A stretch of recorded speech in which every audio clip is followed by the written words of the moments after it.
ಕೆಲವರು ಹೇಳ್ತಾರೆ tight dress ಹಾಕೋದ್ರಿಂದನೂ problem ಬರುತ್ತೆ ಅಂತ, ಇದು ಹೌದಾ? ಒಂದು ಮಟ್ಟಕ್ಕೆ ಎಸ್ ಅಂತ ಹೇಳ್ಬೋದು, but are we having a data to prove it? No. ಏನಕ್ಕೆ? ಇಲ್ಲಿ ಒಂದು ಸಿಂಪಲ್ ಲಾಜಿಕ್ ಬರುತ್ತೆ. ಈಗ ಬಾಡಿನಲ್ಲಿ ಸೆಮೆನ್ ಸ್ಪರ್ಮ್ ಪ್ರೊಡಕ್ಷನ್ ಆಗೋದು ಟೆಸ್ಟಿಸಲ್ಲಿ, ಟೆಸ್ಟಿಸ್ ಇರೋದು ಸ್ಕ್ರೋಟಮಲ್ಲಿ. ನೀವು ನೋಡಿರ್ಬೋದು ಸ್ಕ್ರೋಟಲ್ ಸ್ಯಾಕ್ ಥರ ಇರುತ್ತೆ, it's not part of the body. ಈಗ ನಮಗೆ ಕೈ ಆಗಿರ್ಬೋದು, ಕಿಡ್ನಿ ಆಗಿರ್ಬೋದು, ಲಿವರ್ ಆಗಿರ್ಬೋದು, ಆ ಥರ ಬಾಡಿ ಒಳಗಿಲ್ಲ. ಫಾರ್ ಎ ರೀಸನ್ ದೇವರು very smart.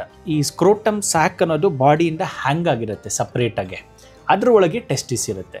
But the simple reason that the temperature regulation ಆಗಲಿ, ಆ ಸ್ಕ್ರೋಟಲ್ ಸ್ಯಾಕ್ ಟೆಂಪರೇಚರ್ ರೆಗ್ಯುಲೇಷನ್ ಆಗೋದ್ರಿಂದ ಟೆಸ್ಟಿಸ್ ಒಂದು ಆಂಬಿಯಂಟ್ ಟೆಂಪರೇಚರ್ ಝೋನಲ್ಲಿ ಇರುತ್ತೆ, which is ideal for the sperm production and sperms maturation. Okay. ಈಗ ದೇವ್ರು for a reason ಮಾಡಿದ್ದಾನೆ, scrotal sac ಒಂದು ಸಪ್ರೇಟಾಗಿ ಇಟ್ಟು ಒಳಗೆ ಟೆಸ್ಟಿಸ್ ಇಟ್ಟು ಟೆಂಪರೇಚರ್ ರೆಗ್ಯುಲೇಟ್ ಆಗಲಿ, will create a ideal environment for the sperm production ಅನ್ನೋದು ಬಾಡಿ ಒಳಗಡೆನೆ ಇರುತ್ತೆ.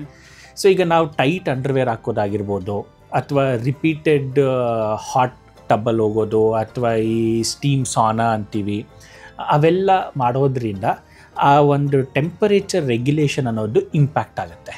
ಆ ಟೆಂಪರೇಚರ್ ರೆಗ್ಯುಲೇಷನ್ ಇಂಪ್ಯಾಕ್ಟ್ ಆದಾಗ ನಾನು ಹೇಳ್ದಂಗೆ ಮೈಯಲ್ಲಿ ಟು ಅನ್ ಎಕ್ಸ್ಟೆಂಟ್ ರಿಪೇರ್ ಆಗೋದಾಗಲಿ, ರೆಜ್ಯುವಿನೇಟ್ ಆಗೋದಾದ್ರೆ ಇನ್ಬಿಲ್ಟ್ ಇದೆ, ನಮಗೆ ದೇವ್ರು ಕೊಟ್ಟಿದ್ದಾನೆ ಅದನ್ನು.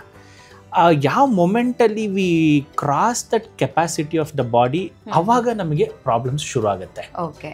ಮತ್ತೀಗ ಇನ್ನೊಂದೇನು ಅಂದರೆ, ಬರೀ ಟೈಟಾಗಿ ಬಟ್ಟೆ ಹಾಕೊಳ್ಳೋದ್ರಿಂದ ಅಷ್ಟೇ ಆಗೋದಿಲ್ಲ, ಅವ್ರಿಗೆ ಬೇರೆ ಏನೋ ಒಂದು ಎಲಿಮೆಂಟ್ ಇರುತ್ತೆ, ಅದ್ರ ಜೊತೆಗೆ ಇದು ಕೂಡಿದಾಗ ನಮಗೆ ಆಬ್ವಿಯಸ್ ಚೇಂಜಸ್ ಗೊತ್ತಾಗ್ತಾ ಬರುತ್ತೆ. ಓಕೆ.